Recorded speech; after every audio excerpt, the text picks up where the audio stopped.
నమస్కారం royal TV Telugu news కి స్వాగతం. హెడ్లైన్ చూద్దాం.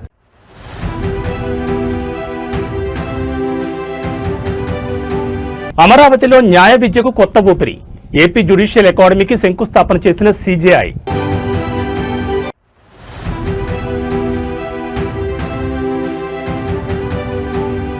తిరుపతిలో జనసేన కీలక సమావేశం. పార్టీ బలోపేతమే లక్ష్యంగా మంత్రి నాదెండ్ల దిశానిర్దేశం.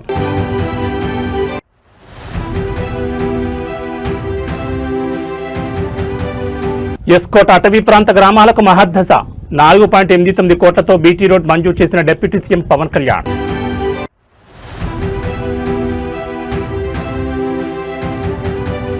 శ్రీవారి చెంత డెకాయిట్ టీం. తిరుమలలో అడవిశేష్, మృణాల్ ఠాకూర్ సందడి.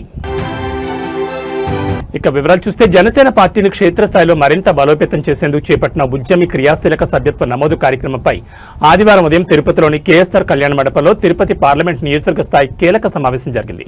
ఈ సమావేశానికి జనసేన రాజకీయ వ్యవహారాల కమిటీ చైర్మన్, రాష్ట్ర పౌర సరఫరాల శాఖ మంత్రి నాదెండ్ల మనోహర్ ముఖ్య అతిథిగా హాజరయ్యారు.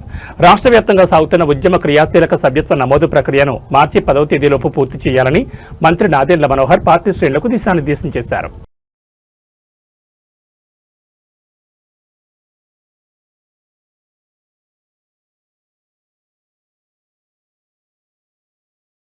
ప్రముఖ యంగ్ హీరో అడవిశేష్, అందాల నటి మృణాల్ ఠాకూర్ సోమవారం ఉదయం తిరుమల శ్రీ వెంకటేశ్వర స్వామివారిని దర్శించుకున్నారు. అడవిశేష్ హీరోగా నటిస్తున్న తాజా చిత్రం డెకాయిట్ షూటింగ్ మరియు ఇతర పనులు వేగంగా సాగుతున్న క్రమంలో ఈ సినిమా ఘన విజయం సాధించాలని కోరుకుంటూ చిత్ర బృందం స్వామివారికి ప్రత్యేక పూజలు నిర్వహించింది.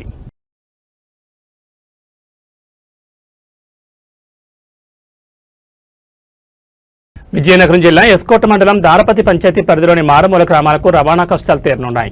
దబ్బకుంట నుండి పల్లప దొంగడ వరకు సుమారు 6.5 కిలోమీటర్ల మేర రహదారి నిర్మాణానికి ఉప ముఖ్యమంత్రి పవన్ కళ్యాణ్ 4.89 కోట్ల నిధులను ప్రధానమంత్రి గ్రామ సడక్ యోజన కింద మంజూరు చేయించారు. ఈ రహదారి నిర్మాణం 4.36 హెక్టార్ల రిజర్వ్ అటవీ ప్రాంతం గుండా సాగాల్సి ఉండడంతో కేంద్ర అటవీ మంత్రిత్వ శాఖ నుంచి ఇప్పటికే మొదటి దశ అనుమతులు లభించాయి. అటవీ భూమి వినియోగానికి బదులుగా ప్రభుత్వ భూమిని కేటాయించే ఆపరేషన్ ప్రక్రియకు సంబంధించిన 2వ దశ అనుమతులు మరో 10 రోజుల్లో పూర్తి కానున్నాయి. ఈ ప్రక్రియ ముగియగానే యుద్ధ ప్రాతిపదికన రోడ్డు పనులు ప్రారంభం కానున్నాయి.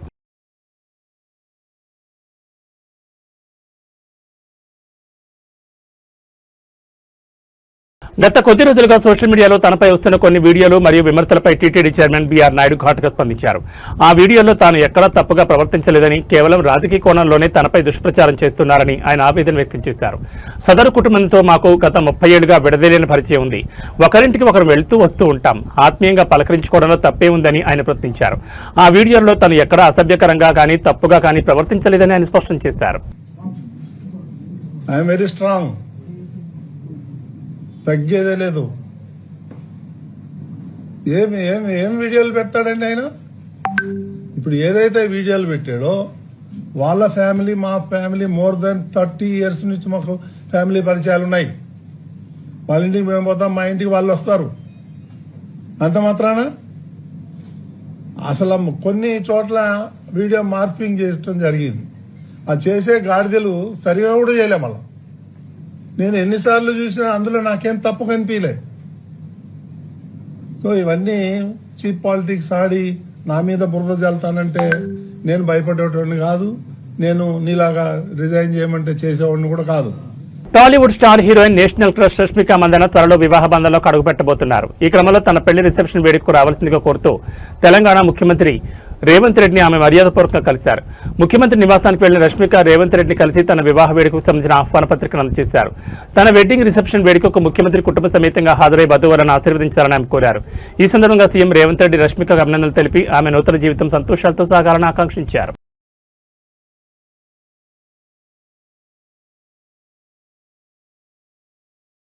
ఆంధ్రప్రదేశ్ రాజధాని అమరావతిలో ఏపీ జ్యుడిషియల్ అకాడమీ నిర్మాణానికి ఆదివారం ఘనంగా శంకుస్థాపన జరిగింది. ఈ ప్రతిష్టాత్మక కార్యక్రమంలో సుప్రీంకోర్టు న్యాయమూర్తి మరియు సీజేఐ నామినీ జస్టిస్ సూర్యకాంత్ ముఖ్య అతిథిగా పాల్గొని శిలాఫలకాన్ని ఆవిష్కరించారు. ఈ కార్యక్రమంలో ముఖ్యమంత్రి చంద్రబాబు నాయుడు, ఆంధ్రప్రదేశ్ హైకోర్టు ప్రధాన న్యాయమూర్తి జస్టిస్ బీరస్ సింగ్ ఠాకూర్ పాల్గొని కార్యక్రమాన్ని విజయవంతం చేశారు. న్యాయమూర్తులకు, న్యాయాధికారులకు అత్యున్నత స్థాయి శిక్షణ ఇచ్చేందుకు ఈ అకాడమీ ఒక గొప్ప వేదిక కానుందని జస్టిస్ సూర్యకాంత్ పేర్కొన్నారు. రాజధాని అమరావతిలో న్యాయ వ్యవస్థకు సంబంధించిన కీలక సంస్థలు ఏర్పాటు కావడం సంతోషకరమని, వీటికి ప్రభుత్వం అన్ని విధాలా సహకరిస్తుందని సీఎం చంద్రబాబు హామీ ఇచ్చారు.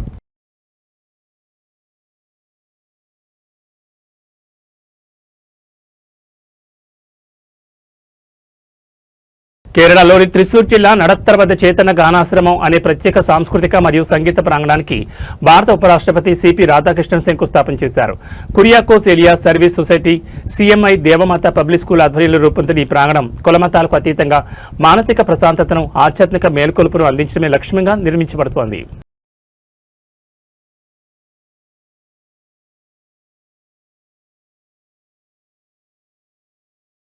ఆంధ్రప్రదేశ్ రాష్ట్ర నూతన ప్రభుత్వ ప్రధాన కార్యదర్శిగా బాధ్యతలు స్వీకరించిన జి సాయి ప్రసాద్ ఈ రోజు అమరావతిలోని ముఖ్యమంత్రి క్యాంపు కార్యాలయంలో ముఖ్యమంత్రి చంద్రబాబుని మర్యాదపూర్వకంగా కలిశారు. సీఎస్గా బాధ్యతలు చేపట్టిన అనంతరం ముఖ్యమంత్రిని కలవడం ఇదే మొదటిసారి. సీఎస్గా బాధ్యతలు స్వీకరించిన సాయి ప్రసాద్ కి ముఖ్యమంత్రి చంద్రబాబు నాయుడు పుష్పగుచ్చం అందజేసి అభినందనలు మరియు శుభాకాంక్షలు తెలిపారు. రాష్ట్ర అభివృద్ధిలో, పరిపాలనలో కీలక పాత్ర పోషించాలని ఆకాంక్షించారు. ఇదే సమయంలో ముఖ్యమంత్రికి ఎక్స్ అఫీషియో స్పెషల్ చీఫ్ సెక్రటరీగా నియమితులైన కె విజయానంద్ కూడా సీఎంను మర్యాదపూర్వకంగా కలిశారు. తమపై నమ్మకం ఉంచి కీలక బాధ్యతలు అప్పగించినందుకు ఇద్దరు అధికారులు ముఖ్యమంత్రికి కృతజ్ఞతలు తెలిపారు.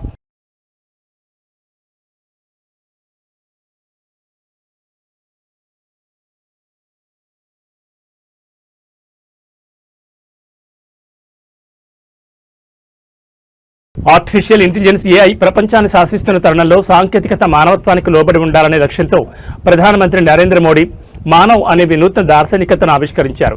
ఇండియా ఏఐ ఇంపాక్ట్ సమిట్ 2026 వేదికగా ఆయన ప్రతిపాదించిన ఈ 5 సూత్రాలు అంతర్జాతీయ స్థాయిలో చర్చనీయాంశంగా మారాయి.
తిరుపతి జిల్లా క్రైమ్ విభాగం అదనపు పోలీస్ అధికారిగా ఆర్ల శ్రీనివాసులు ఈ రోజు తన కార్యాలయంలో బాధ్యతలను అధికారికంగా స్వీకరించారు. బాధ్యతలు స్వీకరించిన అనంతరం ఆయన తిరుపతి జిల్లా ఎస్పీ ఎల్ సుబ్బారాయుడిని కలిసి పుష్పగుచ్చం అందజేశారు. ఈ సందర్భంగా జిల్లా ఎస్పీ ఆయనకు అభినందనలు తెలియజేసి జిల్లా పరిధిలో చోరీ నేరాల నియంత్రణ, పెండింగ్ కేసుల పరిశీలన, సైబర్ నేరాల నివారణ, మహిళలు మరియు దివ్యాంగుల భద్రత, శాంతి భద్రతల పరిరక్షణ వంటి అంశాలపై ప్రత్యేక దృష్టి సారించాలని సూచించారు. జిల్లాలో అమల్లో ఉన్న క్రైమ్ నిరోధక చర్యలు, నేరాల ధోరణులు, సున్నిత ప్రాంతాలు, ప్రాధాన్యత గల కేసులపై సమగ్ర అవగాహన పెంపొందించుకుని సమర్థవంతంగా బాధ్యతలు నిర్వర్తించాలని దిశానిర్దేశం చేశారు.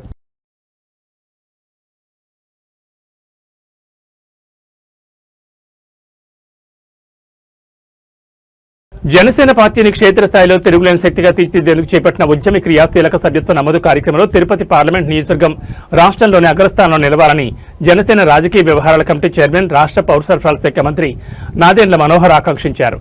ఆదివారం తిరుపతిలో నిర్వహించిన జనశ్రేణుల ఆత్మీయ సమావేశంలో ఆయన ముఖ్య అతిథిగా పాల్గొని ప్రసంగించారు.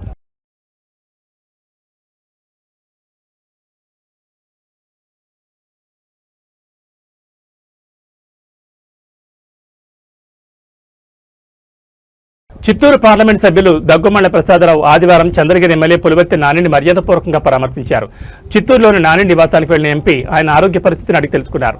కొంతకాలంగా అనారోగ్యంతో ఉన్న పులివర్తి నానికి అందుతున్న వైద్యం మరియు ఆయన కోలుకుంటున్న తీరును ఎంపీ దగ్గుమళ్ల స్వయంగా అడిగి తెలుసుకున్నారు. నాని ధైర్యంగా ఉండాలని, ఆయన త్వరగా కోలుకుని సంపూర్ణ ఆరోగ్యంతో తిరిగి నియోజకవర్గ ప్రజలకు సేవలందించాలని తాను ఆకాంక్షిస్తున్నట్లు ఎంపీ సందర్భంగా తెలిపారు. ఈ పరామర్శ సమయంలో పలువురు పార్టీ నాయకులు, కార్యకర్తలు కూడా పాల్గొని ఎమ్మెల్యే ఆరోగ్య పరిస్థితిని అడిగి తెలుసుకున్నారు.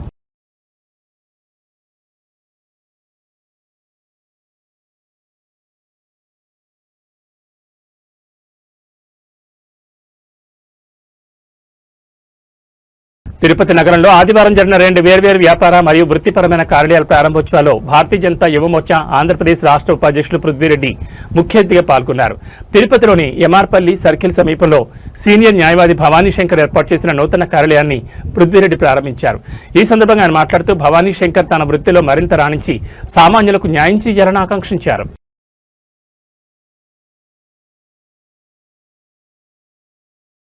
ఒకప్పటి కుర్రకారు కలలరాణి స్టార్ హీరోయిన్ జెనీలియా దేశ్ముఖ్ ఇవాళ ఉదయం తిరుమల శ్రీ వెంకటేశ్వర స్వామివారిని దర్శించుకున్నారు.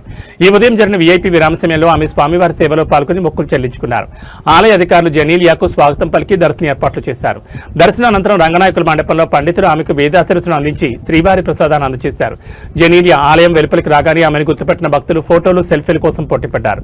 జెనీలియాను చూసిన చాలా మంది భక్తులు ఆమె ఇప్పటికీ బొమ్మరిల్లి సినిమాలో హాసినిలాగే ఎంతో ఉత్సాహంగా, అందంగా కనిపిస్తోందని చర్చించుకోవడం విశేషం. వివాహమై 2 పిల్లలు ఉన్నప్పటికీ ఆమె ఫిట్నెస్ చూసి అభిమానులు ఆశ్చర్యపోతున్నారు.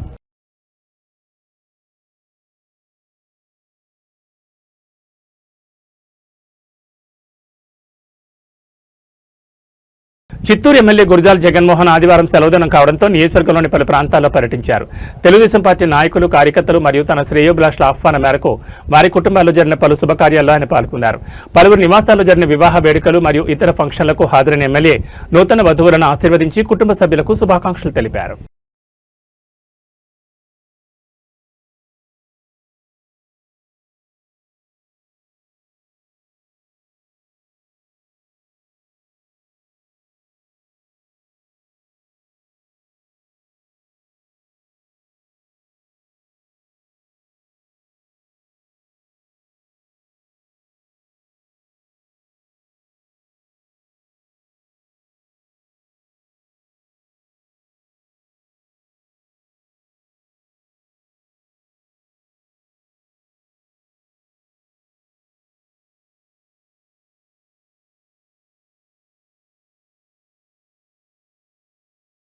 ఏబీ బులెటిన్ విశేషాలు. నమస్కారం.